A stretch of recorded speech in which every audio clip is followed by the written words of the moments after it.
自動でお風呂を沸かします。お風呂の際は自動で。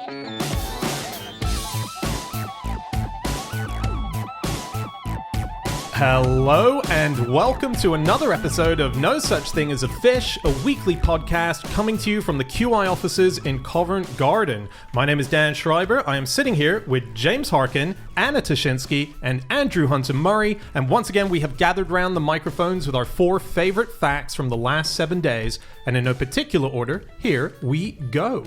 Starting with fact number 1, and that is Andy. My fact is that the road network in Cornwall was probably not created by elephants. Really? Because that's slightly at odds to what you said a couple of weeks ago. It is slightly, and quite isn't it? length as well. It was quite long. So, was this line exposed because of what I said, that the roads are far too narrow to allow an elephant to pass through it? It's not, no. Right. So this is just a little bit of inside baseball, which is about that fact that I said, that the roads in Cornwall were created by elephants, and which turns out to have been published on April the 1st. And it's not true, and I fell for it. And the slightly complicated factor is that the episode that it went out in went out on April the 1st. Can't we just pretend it was an April Fool's on our part? I seriously considered it, but I wasn't allowed to. So Is that your actual fact this week? it's not my actual fact. Should we get to that one? Yeah. Okay, good. Is this one right? Well, let's find out in 2 weeks. My fact this week is that in 1954, Derbyshire Cricket Club tried drying out its pitch with a jet engine. Doesn't sound right. No, it doesn't sound it. What's interesting is a few years later, Yorkshire Cricket Club used an elephant to suck up the water from the pitch. Oh my god.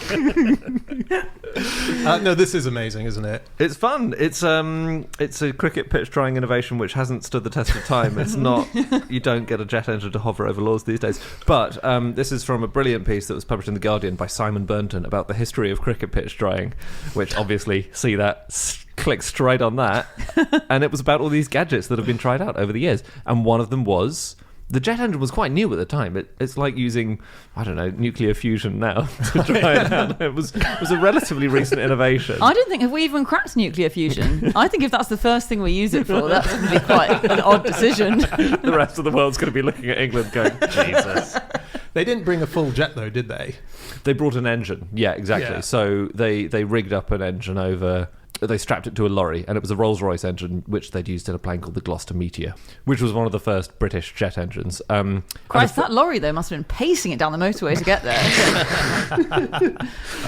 Yeah. Did it work? It worked. It dried it out for 8 minutes. When Rolls-Royce were contacted by... it was actually someone from Lancashire Cricket Club who contacted Rolls-Royce saying, hey, why don't we do this? They said, well, it's going to use 400 gallons of fuel an hour, and it'll probably bake the turf of the cricket pitch. It's not going to be very good. So they tried it out at Derbyshire because it was the nearest club to the Rolls-Royce factory, whatever. So they dried it out for 8 minutes, worked like a charm, and as far as I can tell, I don't think it was done again. Right. Mm-hmm. No. But Because of all the fuel. But they saved all that fuel by picking the nearest club to the Royal factory. Well, this guy was called Jeff Howard, wasn't he? That he was the Secretary of Lancashire, and he said that if you can get play restarted using the jets, then it'll be fine, because it won't matter if the cost is £100, which in modern days is thousands of thousands, because if people come to see cricket, then it's worth it. And Geoffrey Howard, he was really interesting. His grandfather was the guy who invented garden cities. So, you know, like Letchworth and all that kind of stuff. Welling, yeah, all that kind of stuff. So he was the grandson of that guy, and he was the uncle of Eunice Stubbs, the actor, and the great-uncle of the man who wrote the theme tune for 2 Pints of Lager and a Packet of Crisps. It's called Christian Henson. What a dynasty. What a batshit family gallery they must have in the ancestral home. Like, that's the cricket guy, that's the city guy, that's the 2 pints of lager and a packet of crisps guy. That's Eunice Stubbs. Amazing, isn't it? Wow. That's awesome. Can I just, when you say they use jet engines, which bit? Is it the sucky bit or the blowy bit? In what way did they use a jet engine? Oh my god, I don't know which way up it was. Blowy. It must be the blowy bit. Yeah. They were didn't firing it down rather than... sucking it up. Yeah. Yeah. Definitely. Because they do both, don't they? Impressively. So you never know. And actually, I read somewhere that in half a second, the power of the suction in a jet engine could hoover an entire 4-bedroom house in half a second. Half a second. That is well, so why is my cleaner taking 3 hours? Back to more problems with my cleaner. The spin-off show. I really shouldn't wash my dirty laundry here, but if she did it, I wouldn't have to.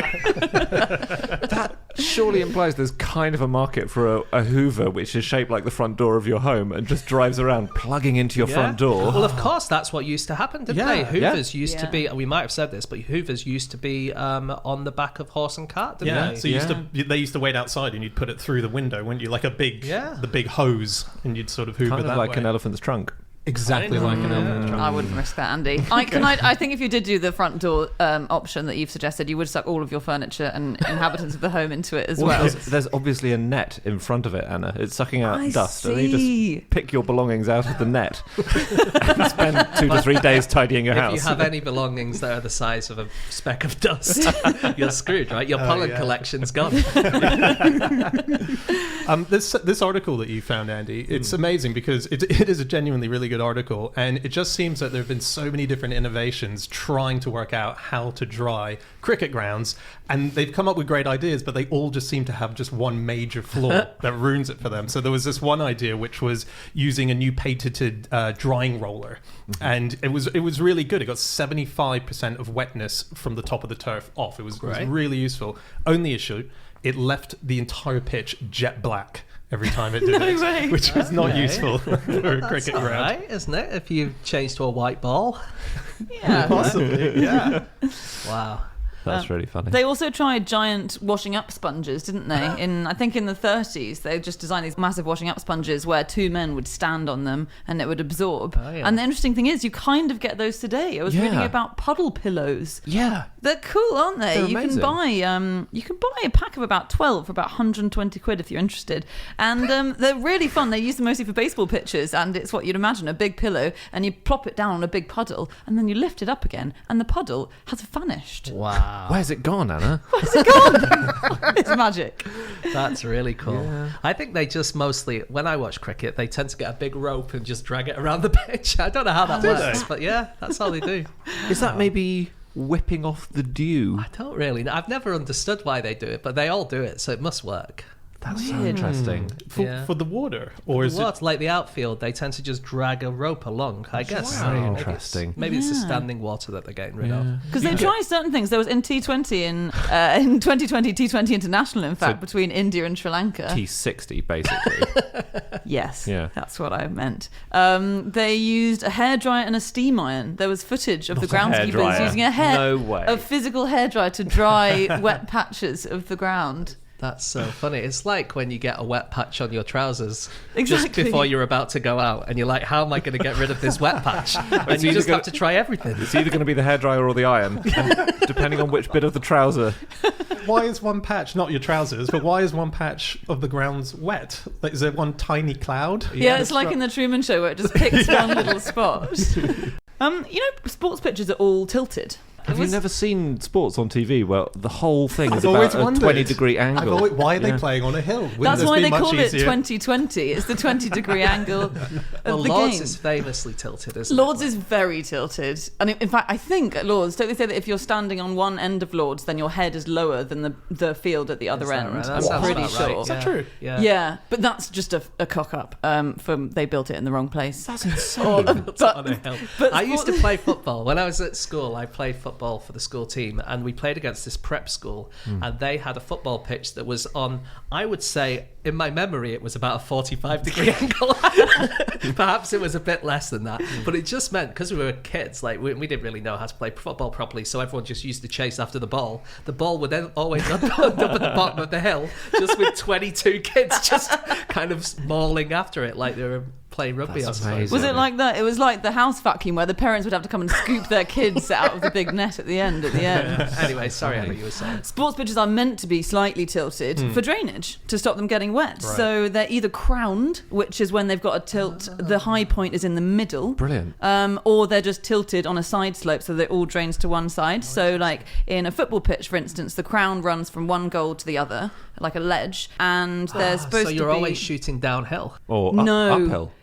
it's downhill to the sides. Oh, okay. So it's like a road. It's like the camber on a road. yeah. It's like the camber on a road, exactly, between one goal and the other. And then the sides of the pitch are between 12 and 18 inches lower than the middle of the pitch. Oh, wow. Isn't that cool? That is cool. And that's why when you look at the edges of the pitch and like around where the subbenches are, it's often a lot muddier and harder to drain because that's where all the water collects. Wow. That's really cool.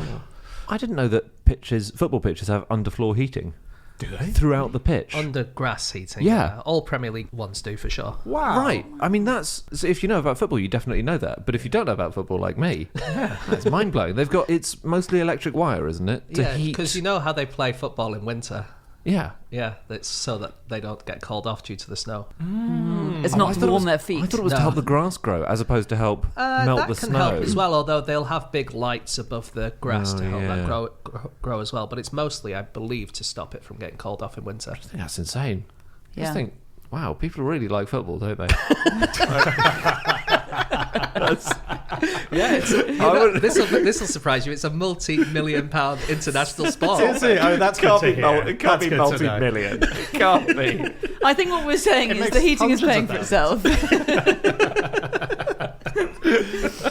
I like that. So Lords is obviously the most famous cricket ground, certainly to anyone who's a non-cricketer. That's the one that I know most. And this is the third Lords. It was in two other venues beforehand, right? So the original Lords, which was opened up by a guy called Henry Lord, was in Marylebone in London. Oh, because they're called the Marylebone Cricket Club, aren't they? Yes, MCC. exactly. That's the official. They own the rules of cricket, don't they? Like if you want to change a rule, you can't. They own it. I've never heard of that You have before. to ask these dicks in stupid outfits whether you're allowed to. But so this guy, he set up it in Marylebone, and then it was moved to St John's Wood when he had to change it, and then that got moved again to where it currently is. And when he moved each time, he wasn't impressed with the grass there. So they lifted up the turf from the very first Lords, moved did they? it to the second one, and then when the current Lords that it's in now, I think they've changed the turf entirely, but certainly when it was set up, that was the turf that was then carried over from the second one Really? to there as well. incredible. Yeah. That's really interesting. So What did they do with the grass that was already there? Did they swap? I think they might have swapped and got rid of it. Yeah, I actually don't know how they disposed of the last one. But in 2002, the Lords did a whole new revamp on it, and they got rid of the turf. So they sold off chunks of turf to people. So people all over the UK now have little bits of Lord's grass in their garden, which they're growing. Hey. One guy spent over £1,000 buying a huge, so his whole garden is Lord's ground. That's cool. And the group that you mentioned, the MCC, they made sure that they kept one very specific patch of grass that they gave to the location of the original Lords from 188 years ago. So sitting back there now, the grass has So returned. it's like a cutting that they can propagate, and they can grow a new Lords for the if the current Lords is destroyed or whatever. Yes, it's like a seed bank. kind Yeah, of. yeah. You see, Andy, people really like cricket it's as well. amazing, isn't it? Yeah, people do. People just love sport. Anyway, So wet fields is a problem in all sports. Do you know how people dry baseball fields? Well, with the sponges, you said the puddle sponges. They do it with the puddle sponges. I think that's a good way to do it. That's a recommended way. A non-recommended way, which there's been a space of lately, is people setting fire to them. So it's been really weird. Every couple of years it's reported in America. So in 2019 in Connecticut, there were 25 gallons of petrol dumped on a baseball infield and lit. And it was just lit by 20 parents whose Did they kids were playing the strike weekend. the match to Nice. get it going? Yeah, You see yeah. that? baseball Very term, good. strike. Like it. Yeah. Would have also worked if it had been a bowling, setting fire to a bowling alley. Hang on. So is this on the grassy bit or the muddy bit? The muddy bit. Oh, so there's no so there's no grass to destroy. That's good. That's true, although it still does quite a lot of damage. It did $50,000 worth of damage, police estimated, and they advised people not to do it. What, to the dirt? Like, how valuable is this dirt? I'm sorry, sir, but the dirt's gone. However, will we replace the mud?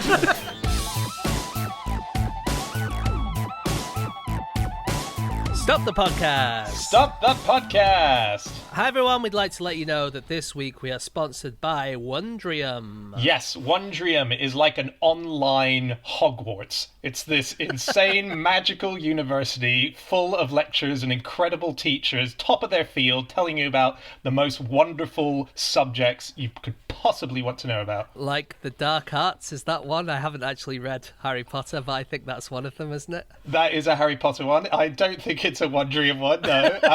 Unless you were thinking of sustainable living, which is one. Very exciting course. The dark arts of sustainable living, yes, of course. No, the good heroic light side of sustainable living. Okay, they have all sorts on there. They have how to play blackjack. Again, not in Hogwarts. Yeah. Oceanography. No, not so much Harry Potter. Meteorology sounds a bit like a spell. Meteorology! If you say it fast enough, it tells you what the weather's going to be. Well, look, Wondrium is amazing. The best thing about it, I always think, is that not just you can go on your laptop and watch a lecture or whatever, you can do it on your phone. You can do it on your internet-enabled TV. You can do it on your laptop, like I said, but they're all kind of connected, so you can stop halfway through, pick up your phone, you're exactly where you left off. That is cool. Yeah, and it is, as James says, just the perfect thing for doing while you're walking the dog, while you're commuting to work. That's right. You might be flying your broomstick. You might be taking your owl for a walk. Whenever you do it, we know that you'll love Wondrium. And right now you can get a free trial by going to the special URL, and that's wondrium.com/fish. That's wondrium.com/fish. That's right. So don't be a Professor Dumbledore and head over to wondrium.com/fish to start your free trial now. On with the podcast. Okay, it is time for fact number 2, and that is Anna. My fact this week is that there's currently a court case going on in Ireland about whether stained glass windows are actually windows. What? It's a big deal Can to I a few ask, people. Anna, right, so you've read about this story. Mm-hmm. Do you land on the opinion that stained glass windows are windows or that they're not? Well, Don't want to get into any subjudice here, but... Oh, yeah. Always a case happening in Ireland, isn't it? Yeah, So Yeah. if you're listening in Ireland, turn the show off now. especially if you're on the jury for this case. yeah, without wanting to sway any listeners at home, I wouldn't like to make a call because I've instinctively sided with the victim, All right. which doesn't necessarily mean I've sided with the truth. Oh, okay, Also, yes, I mean, this will that- make sense when you tell the story. but Yeah, I that's should tell the that's story, very shouldn't The very I? fact that you've decided which side is the victim, I think, shows that you are biased. Yeah, you're right. You're right. Thank God I'm not on this jury. Anyway, this is all about a place called Bewley's Cafe, which you might know if you live in Dublin. It's in central Dublin. It's this famous old period building. Beautiful building. The pièce de résistance in this building are 6 stained glass windows, and they were designed in 1927 by Ireland's most famous stained glass window maker, who I'm sure you know as Harry Clark. Oh, yeah. There's a bit of a problem because Bewley's Cafe are just tenants. And the people who own the building are called Ronan Group Real Estate. And Bewley's are in massive rent arrears. Not their fault, some would say. The rent has gone up massively over the last few years. Very difficult to pay. We're working out who the victim is. Okay, so they're in rent arrears of €700,000. Okay. And the windows are worth about €1 million. And what Bewley's are arguing is that the windows are not windows, which means that the company that owns the building doesn't own the windows Yeah. because they're not windows. okay. You own windows because they're part of a building. Yeah. But these windows are works of art. They're chattels. They're things that are held within the building. So their argument is, I'm afraid this big billionaire landlord group doesn't own the movable chattels. It's arguing they are. Movable. Yeah, that might be where the court case falls down because it is quite difficult to move them, obviously. Anyway, so Bewley have made this offer. They've said to the guys who are the landlords, look, we won't pay the rent because we can't, but what we will do is Steal the windows. We'll sell them. That's basically what Well, they we said. see what side you're on, the big billionaire business side. And Anna and I are both conforming to type. We will sell the windows on to a company which will then donate them back to the cafe, Oh, and yeah. you are allowed to keep them. Yeah. So Got they're actually selling them to the state, and then the state will donate them to the cafe and say, okay, you're allowed to keep them in the cafe. That sounds like a The good- landlords are like, screw you, we own the windows, you can't sell us something that we already own. Yeah. feels a bit like they're right. As in, when Bewley's arrived, did they knock out the existing windows and put in their own stained glass windows? I don't think so, right? Well, Dan, you raise a very interesting question because the people who owned it originally were Bewley's. And then they sold it on. They owned the stained glass windows and then they sold it and became tenants in the 80s. Right. Interesting. Oh. So that does confuse matters somewhat. So they've kind of sold the windows once, and now they're suggesting they might. Depends what's in the contract, doesn't it? Yeah, it does, absolutely. Maybe they haven't thought of checking the contract. I mean, Bewley's, like you say, really, part of the furniture in Dublin, one of the most famous places, mentioned in a great work of art. See if you can guess which it is. I'll give you the quote. Yeah. Monica had gone home long ago. It was 9:15. Little Chandler had come home late for tea. Any ideas? Okay, well, friends, but what is... What? Some sort of spin-off. I don't know what you're talking about. They're just two characters in The Dubliners by James Joyce. but isn't it true, James, that the TV series Friends is part of the extended Dubliners universe? I tried to look. I got the entire text of The Dubliners and searched for all the other characters. No Gunter. You wouldn't believe it, would you? Anyway, it says that little Chandler had come home late for tea, and moreover, he had forgotten to bring Annie home the parcel of coffee from Bewley's. So yeah, James Joyce used to go there, and he mentioned it. That's really cool. And isn't there an episode of Friends called the one where they sell the windows on dubious grounds in order to get out of 700 grand in basically- Central Perk's big problem was solved with that. That's great. It was founded by the Bewley family, but the Bewley family, the first people who were involved in hot drinks, was a guy called Samuel Bewley, and he brought in a load of tea from China. When the East India Company had a monopoly and the monopoly finished, and so people could suddenly buy tea in London, and he said, well, why should we buy tea in London? We can just ship it straight over to Dublin. So he did that, and the reason he could do it is he had all these ships because he used to be a merchant of silkworm guts.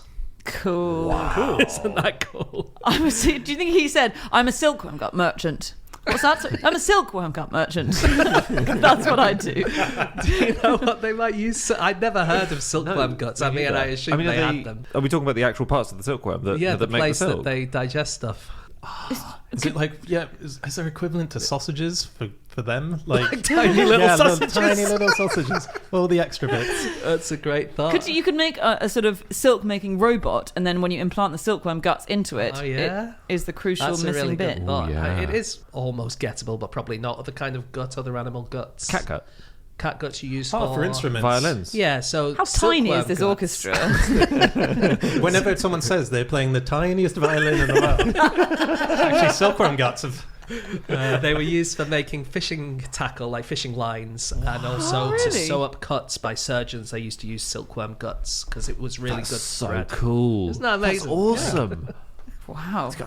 People are so clever. I stayed in a B&B in Broadstairs once with my wife, and the guys who owned it, who ran it, they make their own stained glass, and it's really beautiful, and they were telling us about the process, and I mentioned to my wife Fenella that we were going to be talking about this, and she said, do you remember that thing they told us? They said that back in the medieval days, when people made stained glass, they used to use the urine of red-headed boys as part of the formula for making it. What? And I found a couple of sources online that suggest that that's true. Apparently, red-headed or ginger urine used to have magical properties, and they thought... Sorry, it was used to be thought that it had magical properties. It didn't used to have magical properties. When did the redheads lose this amazing power?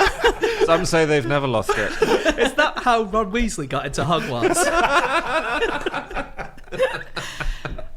It does make sense because the red-headed bit doesn't, but to make the paint in stained glass, it actually used to be made out of crushed glass and something like urine. So it was either urine or wine they tended to mix it with to make the paint, to stain it. I did believe it when you said it, Dan, as well, but I believe it even more now that Anna said it. I didn't believe it, I do now. Guys, what colour can glass be stained? Stained glass be stained? Give me some colours. Any colour. Oh, Blue. red, Green. yellow. You're all wrong. You're all completely wrong. What? The only staining you see on stained glass is brown or black or grey paint stain. What? No. It's a big So old what- misnomer. What? So stained glass. This I is if feel you're like that doesn't tally with my experience, but You know when you go to the church and all the windows are brown and black? It just looks like the birds have poodled This down. absolute symphony of browns.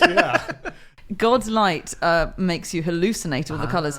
No, the way you make the colours, the proper colours in stained glass is you mix up your glass mixture with certain metals that make certain colours. So like cobalt, I think, makes blue, and what other different ones are there? Gold chloride makes red colour. So that's not staining. You're mixing it with a metal So at that's the you're start. making the glass rather than having existing Exactly. clear glass and then painting that, because that's one of the other Exactly. techniques as well, isn't it? Yeah. So then you do that, and that was the only way they made stained glass until I think about the 13th century. So stained glass wasn't actually stained, and then they came up with this idea of kind of painting it with this paint they made, and all that does is this add the shading, which I didn't realise stained glass involved, is the black lines that you see that create the kind of textures and all the shading, which makes it look more realistic. And that's all just in brown and grey. Huh, I did not Just know for that. the glass nerds out there. The Palace of Westminster, they have stained glass there. And basically, this is a story about the British Harry Clarke, what I think is the British Harry Clarke, and that's a woman called Mary Lowndes. She was a stained glass artist, and she was like one of the main people of the arts and crafts in the UK. Okay, now she also established the Artists' Suffrage League, and they did all of the posters and placards and Christmas cards for suffrage events. One of them that she did in particular was the Mud March in 1907. This was the largest ever march for women's suffrage. They brought people in from all the different towns of the UK, and they all had banners. And so if you were from Bolton, you would have like a banner with something to do with Bolton in it, like a pasty or something, I don't know. But it would be like from each place, it would be something to do with them. And she designed all of these as stained glass artist. And in the Palace of Westminster, window number 4 has a stained glass of the Mud March, which is what she did all of the banners for. So it kind of comes round in a nice circle. That's cool, isn't it? That's great. And then on the window, is there an individual little bit of stained glass of all of the banners? No. that you made? It's just like a general kind of Okay. picture of the Mud March, because it was really muddy that day, and they went through, I don't know, like St. James's and stuff, but it was really, really muddy, and all the pictures in the newspapers were of all these muddy, angry suffragettes. Really? Tragically, they didn't have jet engine technology to dry them out. There's Westminster Abbey obviously has a lot of stained glass windows as well. There's loads. When we're talking central London. Dozens. And it has a recent one that has been added a few years back by, can anyone guess? An artist? An artist? Tracy Emin. No, but like a good guess. That's as good a guess as any. I know what those stains would have been made of. So. It was all brown, wasn't it? Yeah. Damien Hirst. No, so David... Gunter von Hagens. No. Oh, that would have been good. I know someone flayed, someone with lots of pinks and reds. What and, about who is the guy who did the Angel of the North? Oh yeah, What's he called? His name's gone Anthony out of my Gormley. head. Anthony Gormley. Anthony but Gormley. It's his face, Really? because he's in everything that he does, right? Is he? So it's a big picture of his face in Westminster Abbey. Ah, great idea, but no. Yeah, but great idea. Was it Gormley? Well, I just said no. Okay, great. More artists. Who's that guy who did all the cartoony stuff? Rolf Harris. With all the colours. Rolf Harris, they brought him back into the game. Who did cartoons? Oh, and who did the cans? Andy Warhol. Andy Warhol. Andy Warhol. No, would this be is good just a one. couple of years ago. So he's right, he's okay. dead. Just a couple of years ago. An artist. We can get this, Andy. A modern Neil Buchanan from Art Attack. Yeah. Oh, it's a great idea, but no. Banksy. Oh, who lovely idea, some but no. people thinks is Neil Buchanan. Exactly, that's why I thought of it, yeah. Right. So But not no. that. No, okay. Okay, God. a modern artist There is can't not be many Banksy or artists Neil left, I Buchanan. don't- Yeah. Is there someone many who artists. says they're an artist, like Ronnie Wood from the Rolling Stones, who does paint in his spare time Oh, he technically? does great so, art, yeah. Oh, Vic Reeves. Oh, that would be very cool as well. Or Grayson Perry, or no. Who Grayson Perry. No, I've already just said it. It wasn't Grayson. Oh, is it Harry Van Clarke, Ling. the greatest stained glass Go! window guy from Ireland? No, it's not. Dan, I do have plans tonight. Well, I've been ready to tell it a while ago. Detective Harkonnen and Murray insist on cracking the case. Okay, guys, 12 more guesses each, okay? And then I have to move us on. I'm begging you, please, Dan. Put these guys out of their I can't misery. even think who it might be. Just because we've gone this far, I'm going to give you the initials. Great. DH. David Hirst. No. David Hockney. Yes! David Hockney. David Hockney. Oh my god, that's so predictable. Did he do it on his iPad? Because that's what he does these days. Yes, he did. Did he? Yeah, so it's called the Queen's Window. It's 28 feet by 12 feet, and it looks... When I saw it, I was like, my God, it looks like someone's done that on their phone. And it kind of turns out he has. And he designed it. Certainly phoned it in. That's what I'm hearing. I actually read about this in my research. Oh my God.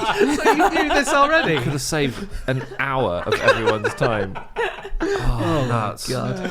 Yeah, so he didn't even really come over to do it. He sent over the drawing. Sat at home on his phone for a bit. He was on the toilet. Have you guys seen like the David Hockneys that he does on his iPad? Yeah. Like, I'm sure they're great works of art. They genuinely look like they've been done by children. And don't this they? looks Like, no different. Really? I'd love to see this in person just to see if it's a bit more vibrant. But when you see a photo of it, it looks like I'm a big fan of Hockney, but Yeah, they yeah. are, No, but I agree. These iPad drawings are very much... They look quite...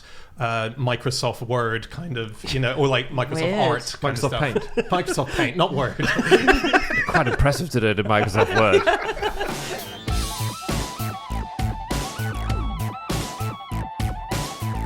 Okay, it is time for fact number 3, and that is my fact. My fact this week is that Hard Rock Cafe is owned globally by a group of Native Americans. So weird. This is pretty incredible. This is the Seminole Tribe. They're in Florida. And back in 2006, I believe it was, they bought for $965 million the entire group of Hard Rock Cafe. So that's all the cafes, it's the hotels, it's the casinos. And they are now the owners, not only of Hard Rock Cafe, but this group of Native Americans are also the owners of the greatest collection of rock and roll memorabilia in the world. Brilliant. So they have been buying up things like casinos and hotels ever since the late 1970s. And this purchase is just part of their catalogue of ever-growing business ventures. And the Seminole Tribe, it's worth putting into context who they are. They came into existence properly in the 1950s. And what it was a disparate group of Native Americans. That feels late. It was very late. The peoples that make up the group with this name of Seminole, they've been around 12,000 years in America. Right. And they were all little groups of Native American tribes that were sort of being pushed out further away by white people coming into America. And they made a decision to sort of form together and sort of create a body where you officially would become the Seminole. Or like a supergroup. Yes, yeah. Like Cream. They are like the cream. travelling Wilburys. Yeah.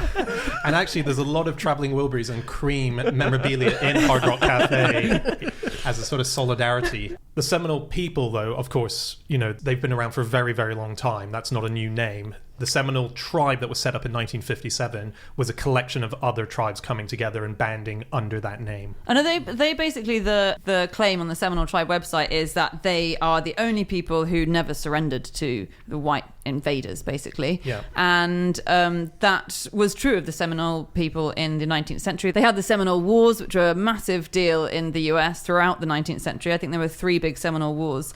And it was this thing where presidents like Andrew Jackson, very famous for persecuting Native Americans, and others kind of went to war with them and tried to force them west, because obviously they suddenly wanted all the eastern land. So forced loads of them west. But a bunch of the Seminole people, rather than being forced out of Florida, where they wanted to be, kind of retreated into the Everglade marshes. Yeah. The Seminole Traditions, I read that there are 4 particular Seminole traditions, which are sewing, patchwork, building chickees, which are small wooden houses on stilts, kind of traditional structures. And bidding on big multinational businesses. The 4th one is wrestling alligators. Oh, yes. That's I just wonder if it's like sewing, patchwork, building small wooden structures, and wrestling alligators. That's the hardest of the badges to get when you're in Seminole Boy Scouts, isn't it? I just feel like there might be some kind of sorting hat procedure as a young Seminole. Like, alligators, can I put the hat on again, please? Should we talk about Hard Rock Cafe? So it was started by Peter Morton and another guy called Isaac Tigert.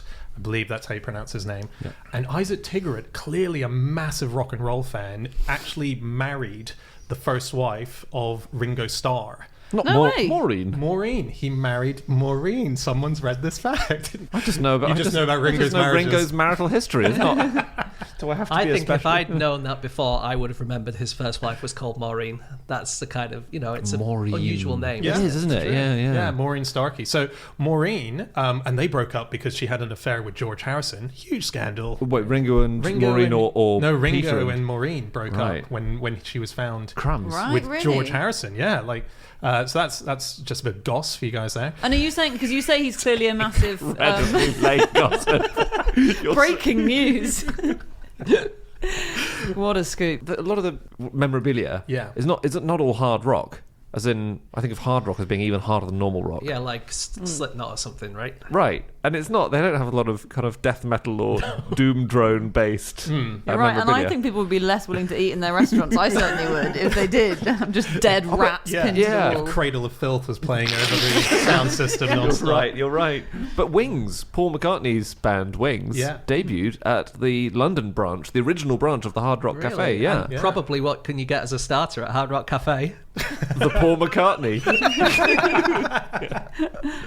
One waitress says that when they did debut, all the waiting staff put cotton wool in their ears so that they could keep the noise out while they serve people. Well, this waitress who said this is a waitress, and she still works it. So I walked past it on the way to the QI office today. I walked past the Hard Rock. I just thought, I want to see this. This was opened in 1971. This was the landmark spot where it was opened. Yeah. And when they opened, they had a waitress working there who was called Rita Gilligan, and she has an MBE. And she still works there. She's seriously fun, isn't she? Yeah. And has such good goss, because I didn't quite realise that every musical celebrity you've ever heard of has eaten in Hard Rock cafes. Is this in your contract when you join a band?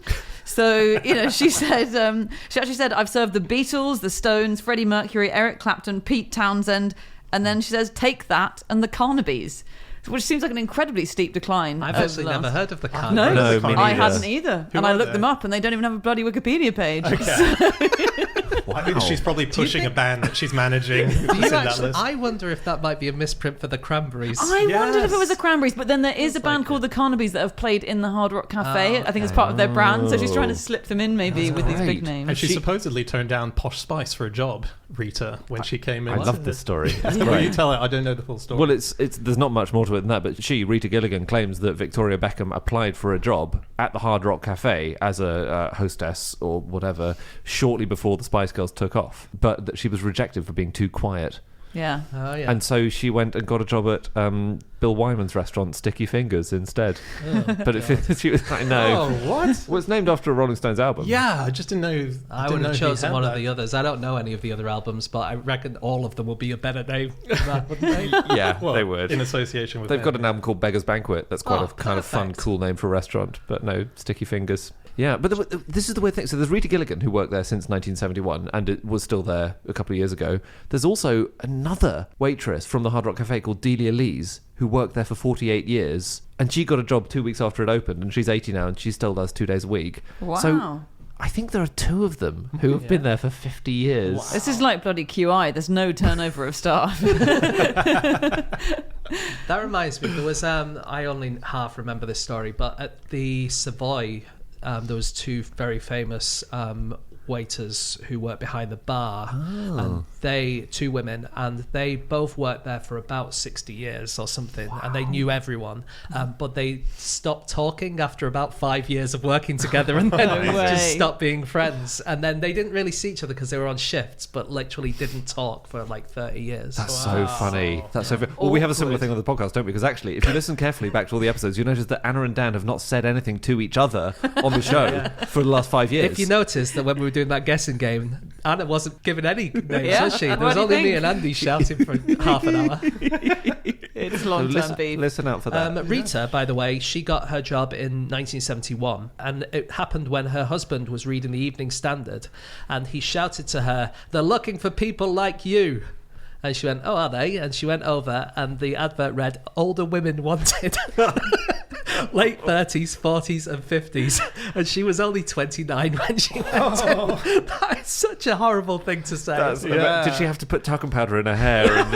Well, actually, when she went there, she said, I'm looking for a job, and one of the co-founders, Peter Morton, said, no, you're too young. You're too young for this. And she said, I'm the best you're gonna get, so you better take me. And he said, yeah, cool, you're hired. Is it known why they wanted women in their late 30s, 40s, 50s, and so on? I suspect that what they were trying to do is they were trying to get American diners in the UK, because there wasn't anywhere that you could, there was no McDonald's then, there was nothing like that. They wanted to have a place where you could get burgers and stuff like that. And there's that cliche of being sold by sort of a 65-year-old widow. Like from Happy Days kind of thing. If you go to any diner in America and you have breakfast there, there's always a woman who's in her middle age coming round with a pot of coffee and tipping you up and topping you up, and I think that was just the cliche, right? Tipping you up and topping you up. She inverts you on your chair. They're very strong. Isaac Tigert was a devotee of an Indian guru back when those Indian gurus were a big deal. And this one was Satya Sai Baba. And so, the chain was founded by him, and he obviously brought the spiritual side to Hard Rock Cafe. And then this guy called Peter Morton, who was the son of a founder of Morton's Steakhouse, who brought the steak side. So the motto of the Hard Rock Cafe is love all, serve all, apparently. That sounds like a tennis term, doesn't it? You never say serve all in tennis. Love all, serve all. It's like what you might say just before the game starts. Yeah. Anna, have you not seen the serve all bit of a tennis match where everyone gets to serve at the same time? It's chaotic, but the points rack up. That's what actually happens before, right? They do a warm-up where they both serve at each other. Yes. Right. That's technically known as the love all, serve all bit, yeah. Of course. It was originally a chain of tennis courts. That would be such an improvement to tennis. I mean, cricket has had the T20 revolution. I think tennis needs a Jeopardy round where everyone can serve as many balls as they can at the same time. And you just have to stand there, and if it hits you in the balls, then that's part of the game. That's 40 love. Anyway, this guy who inspired Hard Rock Cafe, this Sai Baba, he was quite interesting. I didn't know about him. He was a massive deal in India. 500,000 people went to his funeral. Whoa. Sachin Tendulkar cancelled his birthday. Really? The year that he died. Wait, sorry, he cancelled his birthday? He's now actually 1 year younger than everyone thinks he is. That just feels like an anti-aging trick by Sachin Tendulkar.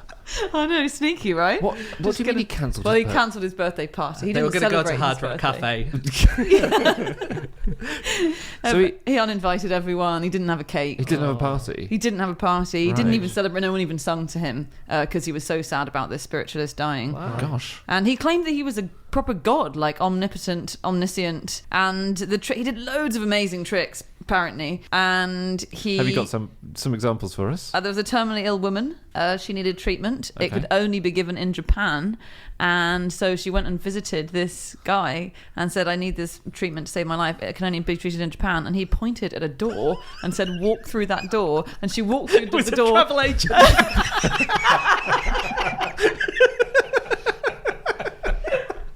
I'm so glad I set my office up next to this branch of trail finders.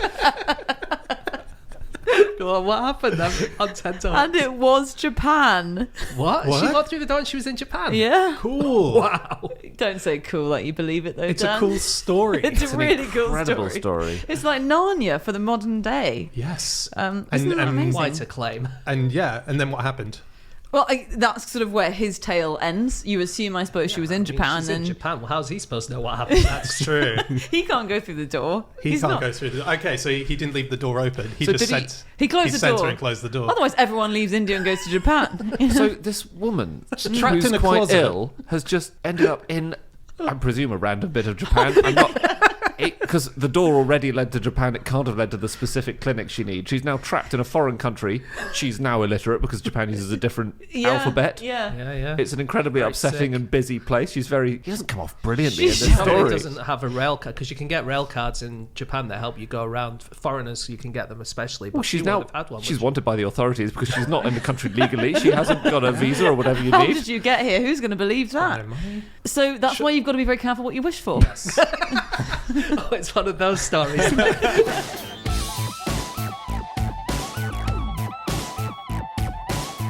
Stop the podcast! Stop the podcast! Hey everyone, this week's episode of Fish is sponsored by Babel. Yes, that's right. Babel is the place to go if you want to learn a language. They have 14 languages that you could possibly learn. You know, the classics like Spanish, French, German, Italian, even other ones such as Turkish. Dan, I wonder if that might be useful for you one day soon. I need that ASAP. I'm going next week. Okay, I'm on to Babel. I'm not sure exactly how much you'll be able to learn in the 3 days before you go on holiday, but maybe the basics. But the great thing is about Babel is actually you can learn the basics really quickly because they can recognize your voice. So when you say in Turkish, I actually don't know any words in Turkish.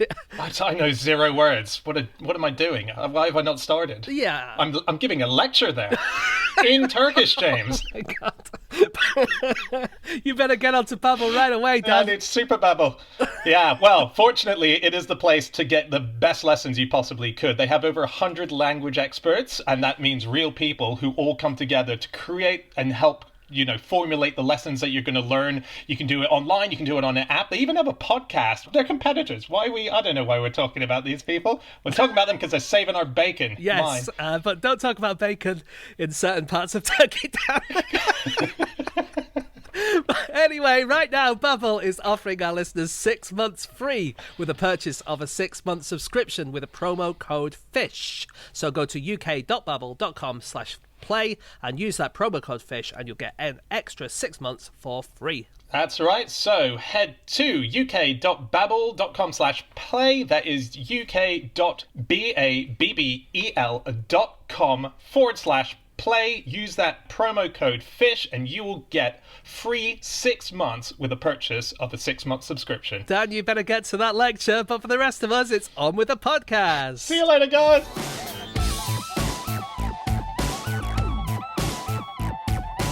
Okay, it is time for our final fact of the show, and that is James. Okay, my fact this week is that when female seals have sex, they have a special muscle in their vagina that can clamp around their partner to stop seawater from getting in. That means that in order to create a seal, they first need to create a seal. Wow. Superb. Fabulous. Oh, God. Sex does always create a seal, really, doesn't it? But do these ones clamp particularly hard? On, Yeah. These are like proper muscles in the vagina. It feels like a wise saying that the seals have, doesn't it? Yes. To create a seal, you must first create a seal. Yes. You know, That's I can the picture birds that. and the bees chat, isn't Yeah. it? Mr. Miyagi. The seals and the seals. And what would happen if they didn't have the seal? Would they flood? They might. God, they sink to the bottom. It's very tragic. You have to get a jet engine to blow all the water out of them. Let me quickly say where I got this. So I was, honestly, this was a speculative search, thinking, I wonder if seals have seals. And I found this paper called Reproductive Biology of Seals by Shannon Atkinson, where they describe this. But basically, it's just to stop seawater getting in, pebbles getting in. And if you think about, they basically have a very similar reproductive system to humans. So they, vagina, cervix, uterus, blah, blah, blah. And if you look at a whale, for instance, they have quite a long sort of maze-like structure in between that kind of stops anything from getting in there. Yeah. But they have basically like the human reproductive system. It's pretty much straight up and straight down. So they need something to stop stuff from getting in there. And there are a few different ways of doing this, but the way they do it is with these folds which have special muscles in, and the muscles can clamp around the penis so that when the semen gets in, no sea gets in.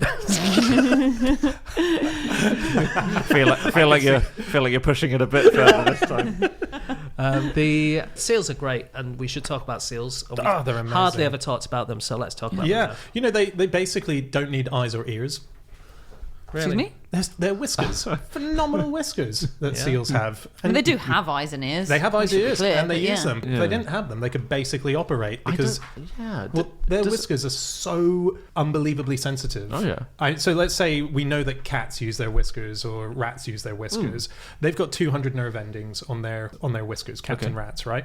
A seal has about 1,500. Basically, what it means is that if they were swimming through the ocean and they couldn't see or hear, and they needed to work out where the precise precise location of a fishes that they wanted to eat, they could just use their whiskers to feel the vibrations, the little movements of the water that are being pushed through the whisker and pinpoint it and get to them. Pinniped point it. Yes. Yes. Lovely. And the other thing is they can tell if a fish has gone past 30 seconds ago. They can tell by the vibration in the water where the fish was using their whiskers.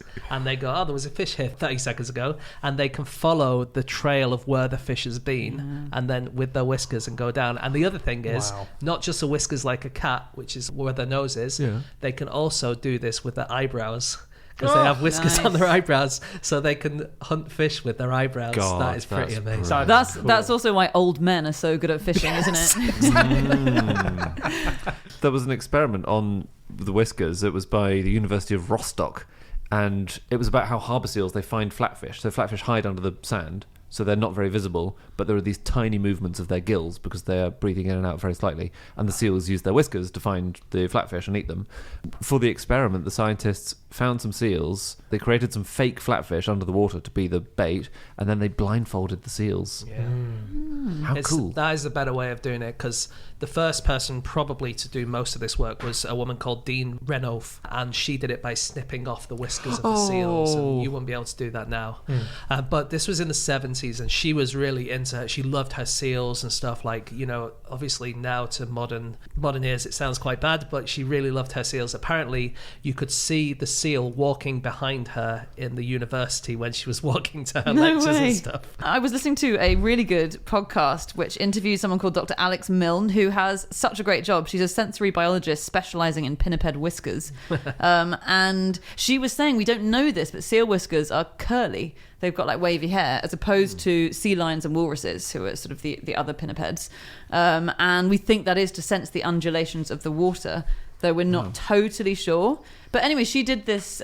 She's done lots of experiments with seal, you know, playing with seals and seeing how sensitive their whiskers are, and playing with them, balancing balls on their whiskers.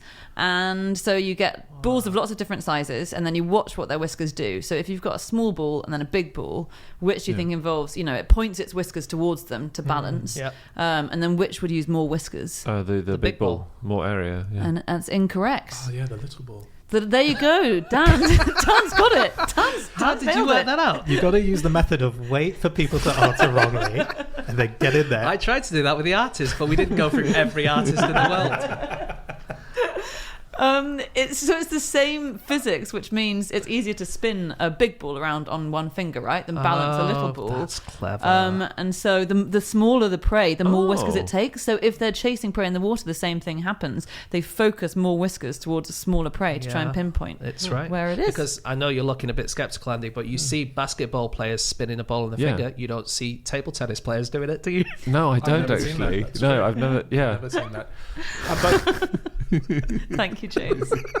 But balls get heavier the bigger they get. Yeah, to a certain extent. Like once they're so big they crush your fingers, then you have to. Yeah, a basketball versus a ping pong ball, for example, would feel require more whiskers purely for the weight of it. Yeah. So we must be talking beach balls. They use their nose as well. I think it is. I think the whiskers are sort of for balance. But I think it probably is beach balls. Seals are the ones with the balls on their noses, aren't they? Yeah. They always have a ball on their nose. Yeah. And dolphins do as well, often. Yes. It's not a vintage dolphin thing, though. No. I think when I think of dolphins, I think of dolphins like, jumping through hoops. Yeah. Yeah. Being really clever. Yeah. Playing chess. Yeah. But they are the only two animals, so it's weird that you say it's not a vintage dolphin thing when it's so clearly. No, it's such a seal thing though to have a ball on your nose. Yeah, absolutely. I agree. I do agree. I don't think it's a dolphin thing at all. It is. No, it is a dolphin thing. Well, I think it's on its way out. They gave people TB. Tuberculosis in South America is believed to come from seals. No way. Now, I know this sounds like elephants built the roads in Cornwall. I appreciate it sounds like that. But no, there's a bioarchaeologist, never heard of that job before either, called Jane Buikstra.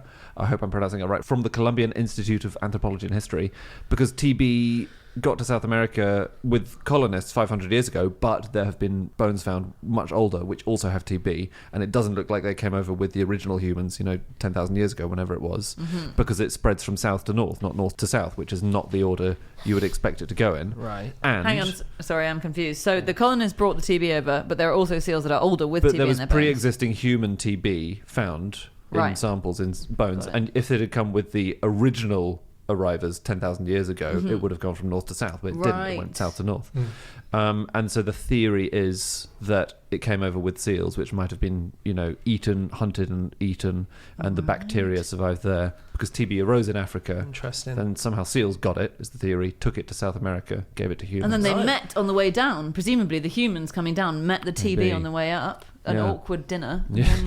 But sometimes zookeepers these days get TB from the seals in their care. Oh, do they? It doesn't always happen. They but need to not sometimes- get so close, Well, don't they? Yeah. Have you guys seen Andre the Seal? No. No.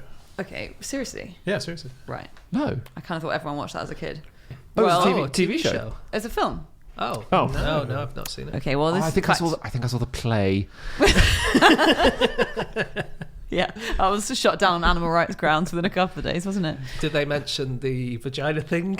Yeah, it was about that. It was weird Oh, 'cause it was is you, and it was marketed at children. Well, Andre the Seal, for those who've seen it, was a very famous film in our childhoods for a brief period of time. We all watched it. It wasn't very good. And it was the true story of a seal who befriended a tree surgeon, which you wouldn't have thought their lives collide. They met at a cricket match. And then, Yeah, that's a hell of a meet cute you've got to engineer. Yeah, I don't know how. Maybe the forest was flooded. Anyway, seal befriended a tree surgeon. Was that in the pitch meeting? They go, so this is the story. The seal meets this guy. We've seen that a million times. Wait. The guy's a tree surgeon. Keep talking. True. Befriended this seal. And it's a true story. Between 1961 and 1986. Yeah, so this guy was also into diving, met this seal. It had been abandoned by its mother. And so it took it in and sort of raised it for a few weeks, thinking it would return to the wild. Tried to return it to the wild. And the seal loved him so much. Oh. He just stuck around for like 25 years. But what, like in the bath? Or don't they need lots of water? It would seals? come up to his house and hang out in his house in the day and then flop back down to the harbour and then he'd go swimming with it. Wow. And it wintered in this aquarium. Anyway, they made this film about it. And do you know what species of seal they used in the film? Seal. No. There's an elephant seal. What's the name of the fur film? seal. Dan, what were you going to say? No, because I realised I was saying not a seal, saying a sea lion. You're absolutely correct. You're kidding. They used a not seal. And how bullshit is that? As if they couldn't be bothered to find a seal. And they do look quite similar. It's all in the ears. But anyway, the filmmakers wanted to coordinate with the aquarium who raised Andre in the winters, and the aquarium refused. bigger, I think, sea lions, right? I think I've seen them both in they the are wild bigger. and they're Yeah. quite a bit Although you can get huge seals. Elephant seals are massive. Oh, yeah. The key apparently is that seals have ears that are just holes, I think. Yeah, seals are kind of more round-headed. So seals can remember what they have just done and repeat it on command. As long as you ask them within 18 seconds of the original thing. Okay. I said a cup of tea. But this is unusual because not many people can do this, right? This is a study. I think most people can do this. Most but people. Well, I might come to that. So this is a study by Simeon Smeel at the University of Southern Denmark in Odense.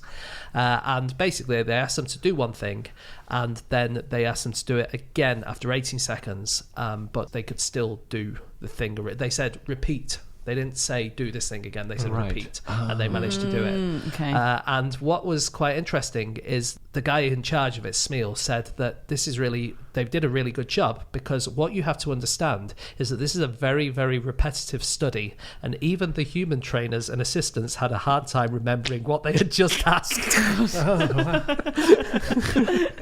So you end up with a human and a seal just staring at each other. What was it we were supposed to do? know. I can't remember.